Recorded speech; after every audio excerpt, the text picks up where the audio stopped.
In this mini-series of the Mount Rushmores of different eras, we are on episode 3, and it is one of the hottest ones to talk about. It is the Attitude Era, and we're going to break it all down with EB over from the Gym and 10 Sports channel, the ultimate crossover event here.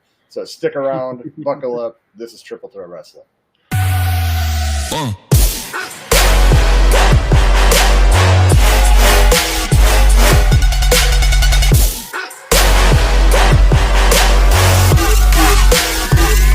Welcome back to Triple Threat Wrestling. If you are new to the channel, be sure to subscribe. We drop daily wrestling content. Real quick, affiliate links are in the description box below. Make sure you check them out. Support your boys at the Triple Threat Wrestling Podcast. We have EB from Recognized Game over at Gym and 10 Sports. Really excited to work with him for the first time here. So, EB, how are we doing? I'm good, man. It's been a long time coming. I've been waiting for this. I'm excited.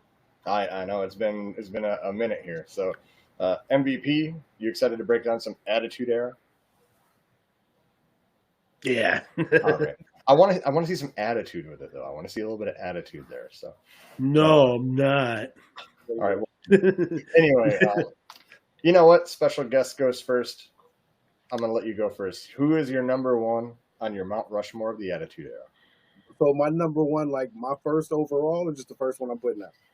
It don't have to be in any specific order. All right, cool. Let's just go. Let's go with the man that's running the show right now. I'm putting Triple H on the Mount Rushmore for the Attitude Era. All right. From DX to the Game to him taking over, like Triple H is one of the pillars, I think, of the Attitude Era. Matt's not gonna like that. Hey. People got their own opinions. They're entitled to them. We were just talking about this before the podcast.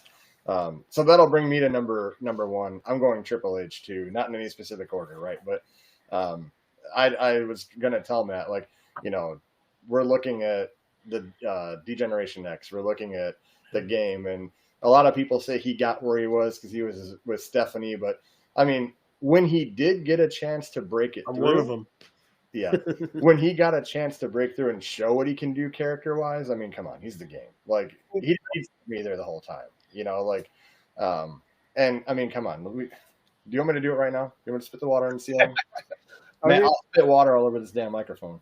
There's nepotism all over sports, entertainment, all those things, and like you can look at certain guys. Ronnie James. That's a prime example. Like he got in because of that, but what does he do with it? Like he's had some games in the G League, but he really hasn't been shit yet. Triple H got that time to get the ball, and he ran with it. Yeah, he didn't fumble it. MVP, give us the reasons that you were telling me beforehand. Okay, my hot takes. I just feel like he was a placeholder till people got back, but in being a placeholder, he did break through. I would say he broke through, but I don't think he gets those opportunities if Austin doesn't break his neck, if Shawn Michaels doesn't break his back. Sure. If The Rock doesn't go out in Hollywood and does the Mummy. Yeah, I mean, those are valid points. I get what you're saying, but like it's next man up mentality. You know what I mean? Like how many people get that opportunity if Hogan doesn't go stale and leave WWE and that doesn't run shorter? Ultimate Warrior is who we thought he was going to be. How many people get that chance after them? Do we get the clique as a whole? So like without getting a chance, whether somebody slips up, gets hurt, or whatever, nobody really gets an opportunity. That's and then I also feel like he's banging the boss's daughter. Oh, let's throw this guy some bones. If anything, he gets like you did say, nepotism. It's all of our crushes. He could have fucked it up. He could have messed up. But he didn't drop the ball when he got it. Sure, getting in the door is what got him in the door, maybe, but he did well with it. Yeah, all right. I'm just all right. I'm not saying he wasn't great. He's not one of my pillars. My number one pillar being Stone Cold Steve Austin. Ooh, that's a nice segue, Matt. Nice segue there, just to go to the next one. Yeah. No, well, my first one. Well, yeah. So Stone Cold Steve Austin, to this day, the highest selling, grossing shirt in history of wrestling. That Austin 316 shirt. Still to this day, It is the most sold ever. It is. I actually had one of the Stone Cold shirts that had him like with the snakes as his arms, and it had a button in the shirt. So when you pressed it, like you'd hear glass shatter. If you pressed another button, you'd be like, "Oh hell yeah!" Like, but then you wash that shirt and it's done, so you never can play it again. But no, that's a solid pick, mate. I mean, obviously Stone Cold he's goated. Yeah, So. yeah, he's. You think Attitude Era, you think of Stone Cold, you think of him flicking off his boss, kicking his boss's ass, everything we all want to do to our boss. Stone Cold lived it. He did. Quick question: didn't he so when he got into that was that King of the Ring? Yeah. Was that somebody else's failed opportunity that he capitalized on as well? Fair point. fair point. So again, got a chance, didn't fumble it. Came up with one of the greatest catch lines of all time right there on the spot.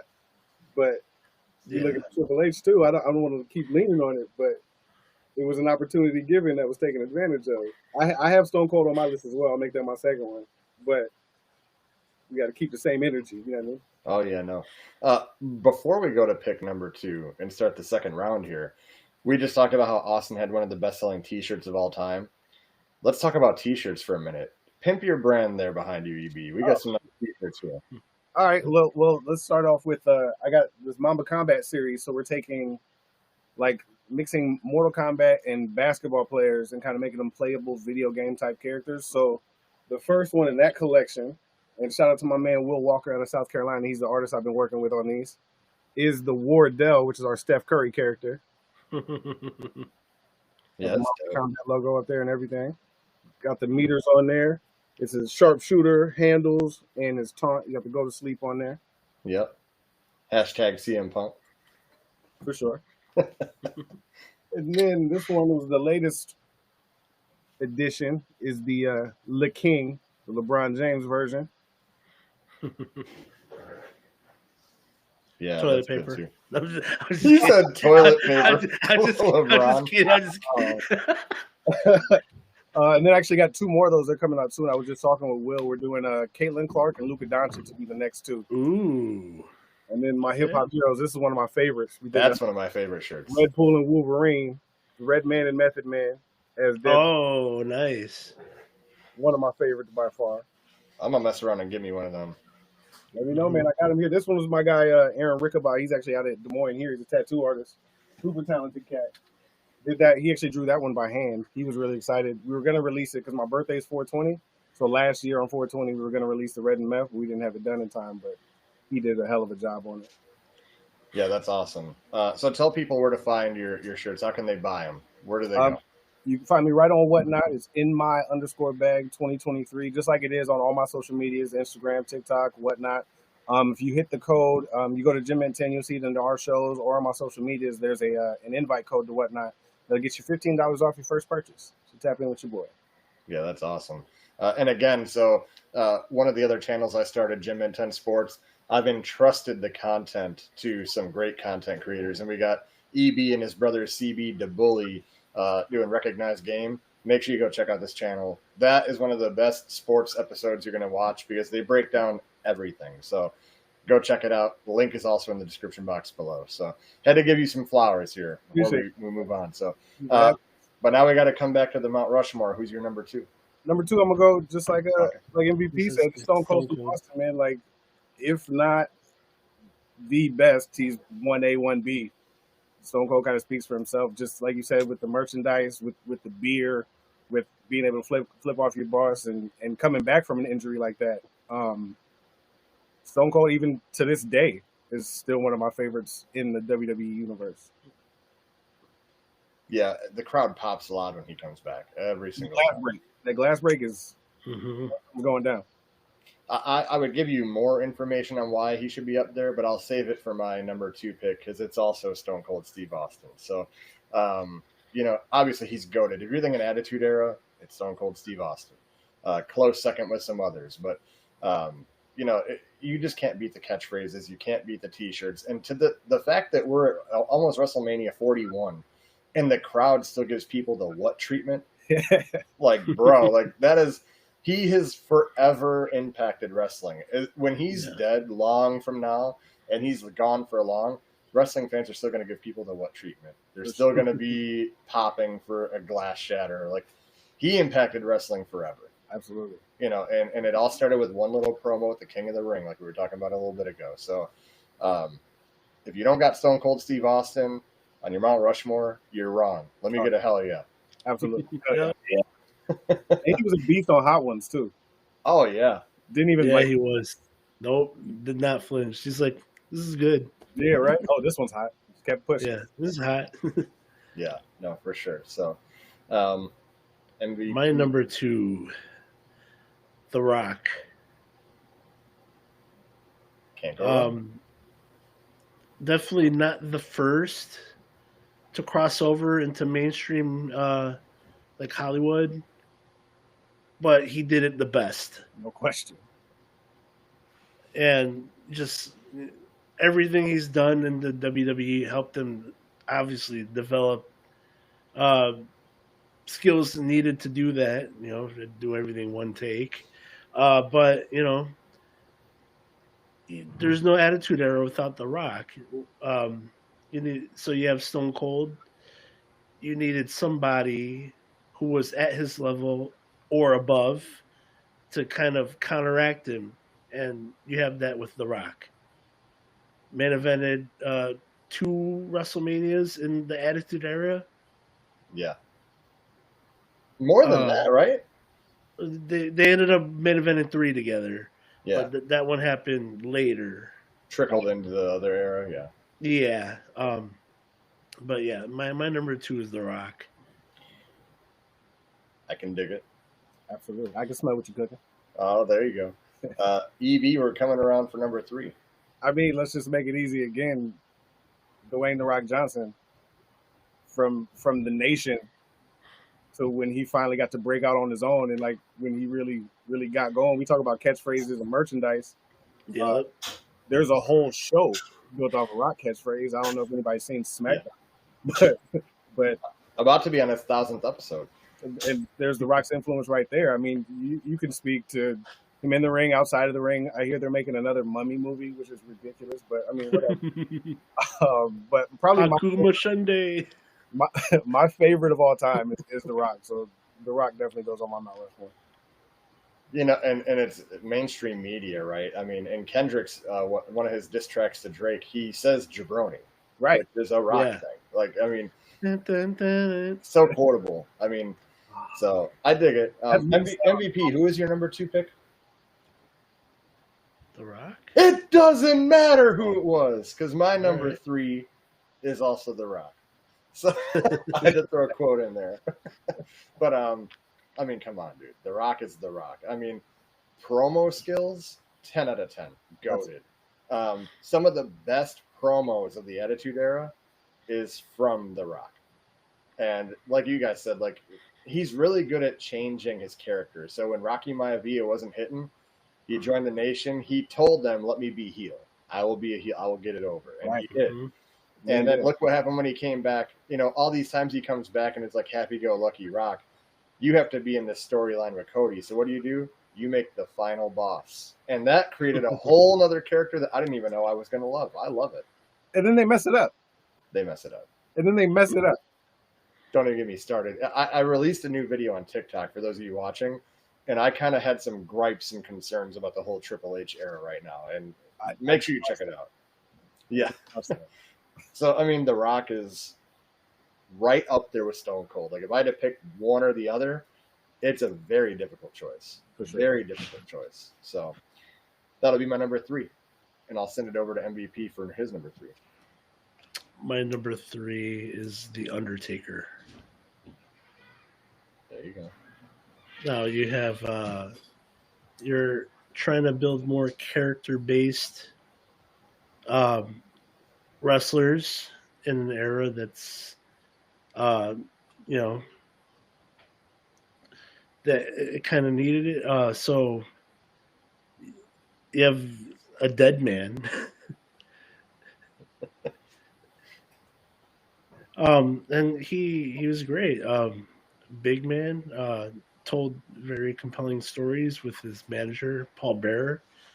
And, you don't, the WWE, I don't think it's into the Attitude Era without people like The Undertaker just to help steer the ship until it starts getting popping again. Yeah, for sure. I respect it. So I got The Undertaker as part of my Mount Rushmore for Attitude Era. All right. We're sending it over to EB. Well, this is a shocker.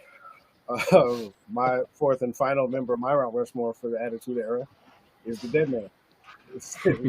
I mean, just like you said, like we've said with all these guys, you can't have the Attitude Era without them. With the stories they've had together, some of the other stuff, you add in Kane to this situation, things of that nature, the corporation, all of these things, even him being able to switch and go to the American Badass version of the Undertaker, which was a little later on, but we kind of still count it. But like, and his longevity, man, the streak, all of that, the Undertaker defined the Attitude Era and character work, not from being that supernatural kind of being that everybody bought into and loved. Even now, you hear that gong. Is it dong or gong? Which side of y'all on? Bong. No, it's a gong. the gong. So every time you hear that, just like hearing that glass break, or you hear you smell what the Rock is cooking, like those sounds immediately, you know Taker's coming, something's going down, and he still pops up nowadays, even though it's whatever, really. But Taker definitely belongs up there. You know, I'm gonna go against all you guys, and this is a big shocker for my number 4, fourth and final one. I'm gonna go the Undertaker. So, he's one of my favorites. In my number 2 of like all time Mount Rushmore, it's Shawn Michaels and the Undertaker. For me, that's always going to be the case. And I mean, Undertaker was great. I mean, Attitude Era, he was hanging people from crosses. He had me as a child believing that he murdered his parents in a house fire and severely burned his brother Kane. And somehow Paul Bearer was like the stepdad. He made me believe all kinds of shit when I was growing up. So, and I mean, and this isn't that era, but like just the match quality and the bangers he put on the rest of his career, like he's gonna be in every Mount Rushmore for me. You know, from Attitude Era on, it's always gonna be him. So yeah, Undertaker, the Dead Man, the American Badass. He's gonna be my number 4. We're gonna go to Triple H, or Triple H Matt. You still got me screwed up, man. That you don't like Triple H. I'm still thinking about it. No, I never said I didn't like Triple H. You hate him. I just said he's not on my pillars for. He's not one of the 4 pillars for the Attitude Era for me, and I'll tell you why. My 4th is Vince McMahon. Okay, that's respectful. There is no Attitude Era if Vince McMahon doesn't go on TV and say Brett screwed Brett. That's kind of a fact there. That's kind of a fact. And come on, Stone Cold needed somebody to beat down every week. Who did everyone want to see beat down? Mr. McMahon. Who did the Rock? Who did the people want to see The Rock beat down every single week on Raw after Stone Cold injured his neck? The Rock or Mr. McMahon.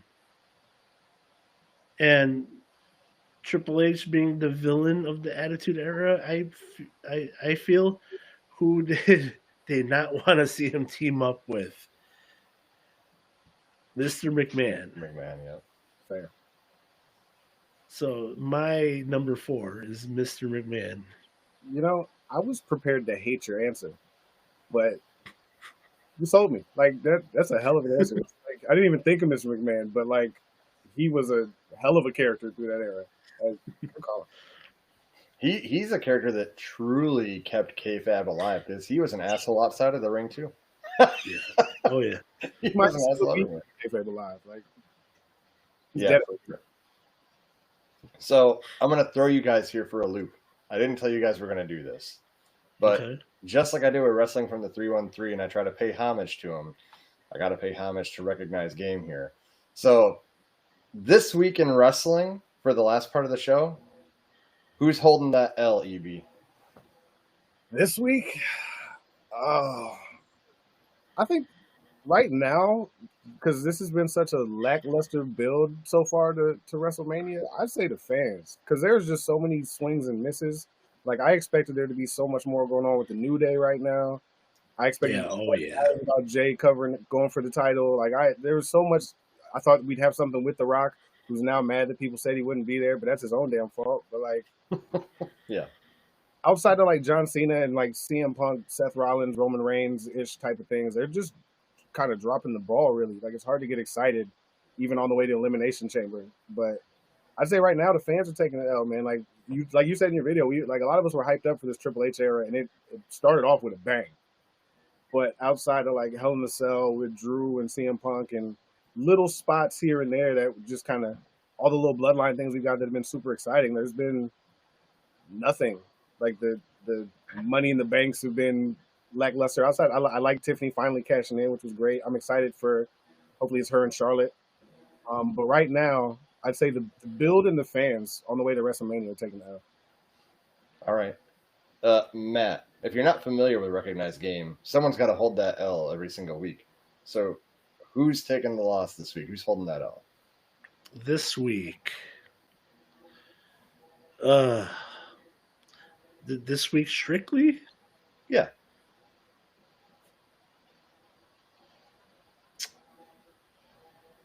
I'm going to go Bailey. Oh. So she took an L on Raw. No. She won on Raw, I think. All right, she won on Raw. I'm going to still go Bailey. So she won on Raw. Great. She's in the Elimination Chamber. She's not going to win that. They promote her being in the Celebrity Game yesterday, and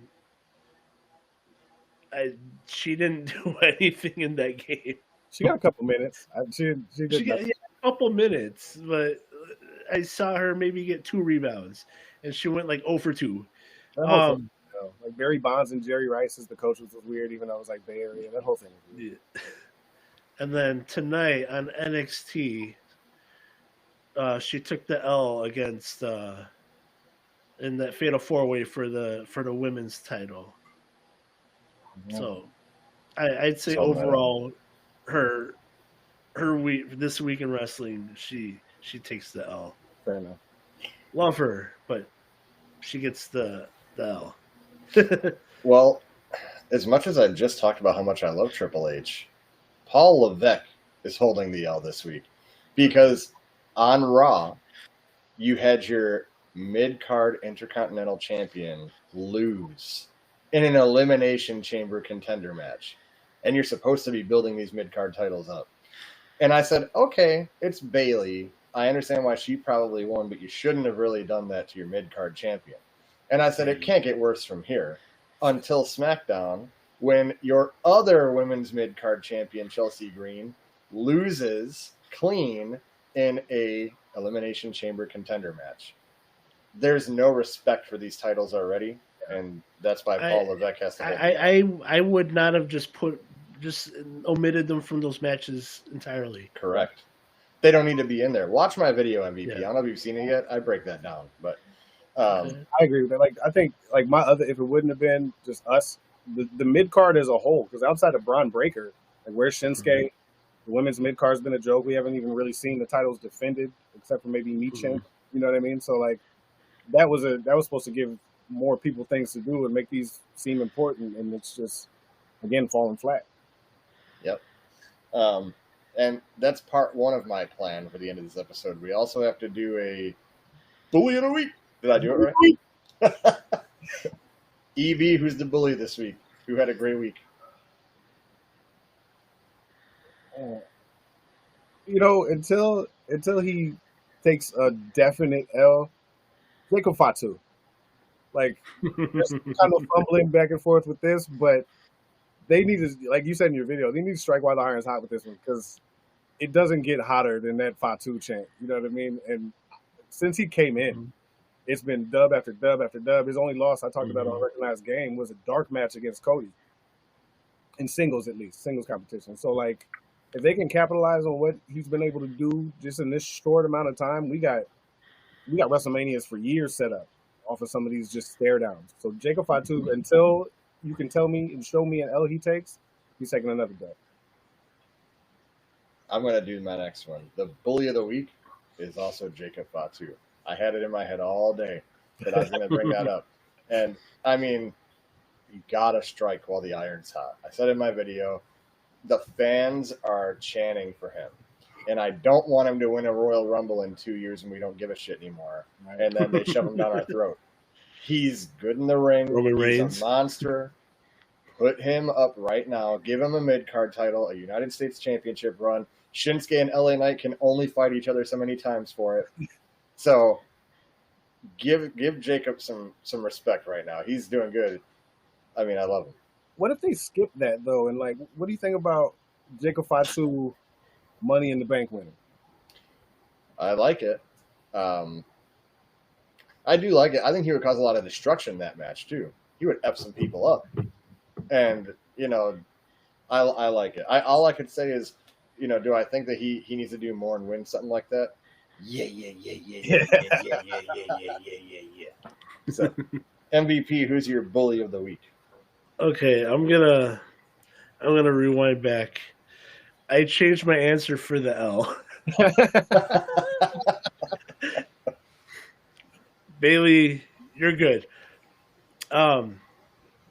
So after All-Star Weekend, TNT was airing AEW Grand Slam. I was just watching it.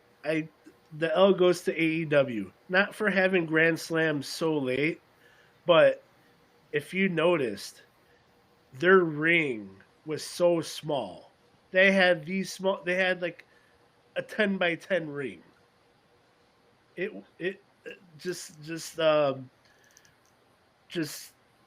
looked horrible. I thought that was just me. It did look really small. I read something. Oh, they sourced a small ring that their ring aprons don't fit, and I'm like, no way. I'm sure they'll have it. They go on air with that small ring. I'm like, no.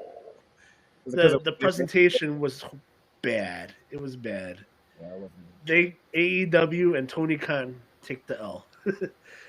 Now, bully of the week, I could go Jacob Fatu. I should go Jacob Fatu.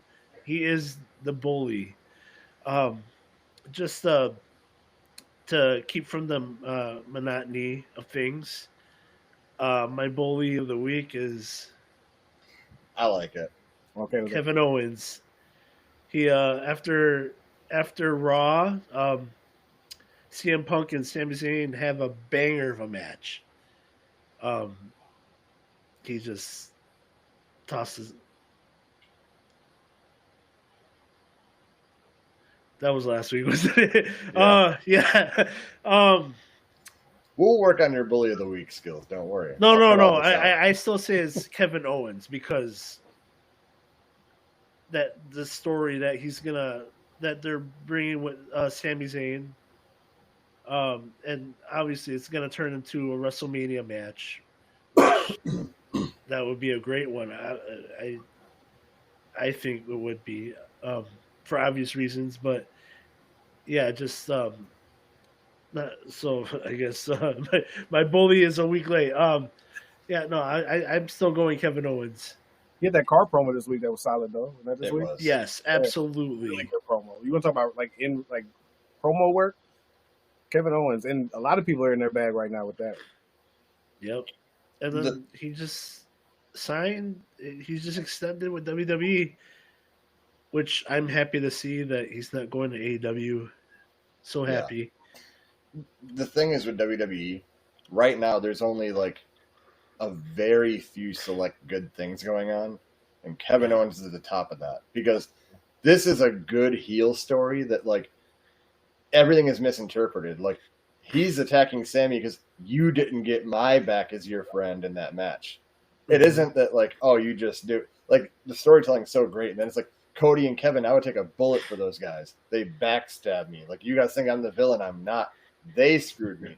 Roman screwed all, and it's valid. Yeah. Roman screwed us. How dare you do And that? you go into the Rumble and you go to his aid right away. That was great. Because he did do that. I noticed that. And I was like, damn, Sammy didn't. I said that in the Rumble when I was watching. I'm like, damn, he didn't even help his boy, but he helped Roman up. And they brought that. That was for a reason. It was so great. I do have an honorable mention for L of the Week, by the way. Hold the L. Me. Okay. Oh. Because I said I was going to keep these in order, and now we're talking about This Week in Wrestling, and now this has to be part one. You were going to say something, Matt? No, yeah. If Bully of the Week, like you guys said, it should be Jacob Fatu. But if you were to pick someone not Jacob Fatu, it would be Kevin Owens. Sure. I agree with that. I'll take it. I like it. So, again, if you're new here, be sure to subscribe. Go check out the merch at In My Bag Apparel. It's going to be in the description box below. Check out Recognized Game on Gym and 10 Sports. Check out everything, man. We got so much great content. You're missing the boat by not subscribing. So, MVP, we'll see you on whatever part drops next. I don't know what the future holds.